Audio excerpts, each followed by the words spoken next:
It's a question that has intrigued thinkers across the ages, from Socrates to Schopenhauer. Why is it that abstract patterns of sound mean so very much to human beings?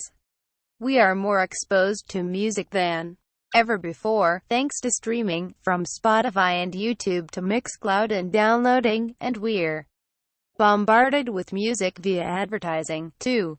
It is there to influence the way we think, feel and behave. As every filmmaker knows, music is unique in its power to stir the emotions. As music therapists work with dementia patients and autistic children has shown, music has the capacity to touch us and tap into memories that words alone are not able to reach. But how? Defining what isn't. Music can help us to understand its powerful effect on us.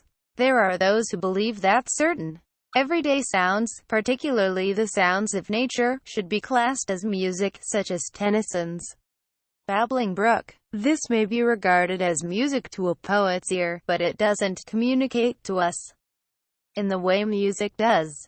Music conveys meaning since all its constituent sounds, notes, elicit tiny emotional responses, and these are locked together in a coherent narrative through imitation. In this sense, rushing water or pattering rain fail the musical test.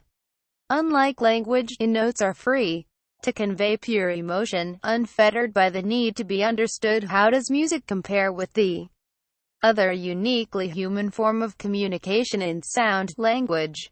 Unlike words, sequences of notes are free to convey pure emotion, unfettered by the need for semantic understanding.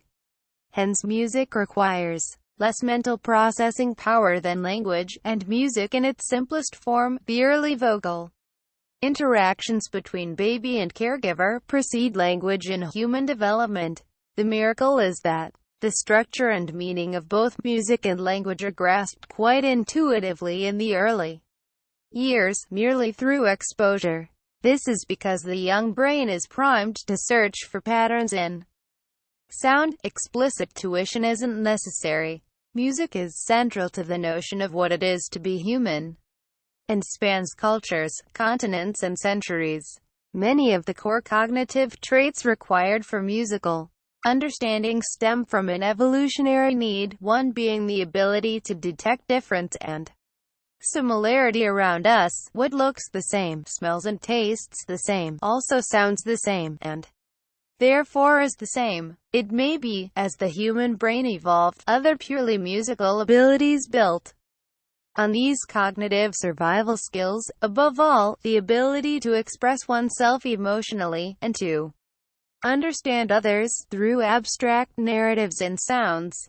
And these skills also became important to our survival. Current thinking stresses the importance of music in early bonding between parents and infants, and the sense of cohesion within wider social groups it can provide.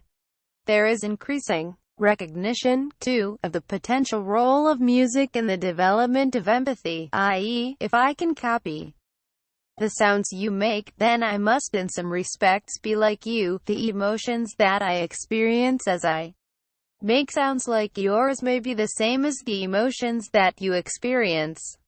And the process is reciprocal, as in, if you imitate me, then to a degree you must understand me, must know how I feel. My music, your music, our music can bind us together as families, as tribes and as societies, in a way that nothing else can.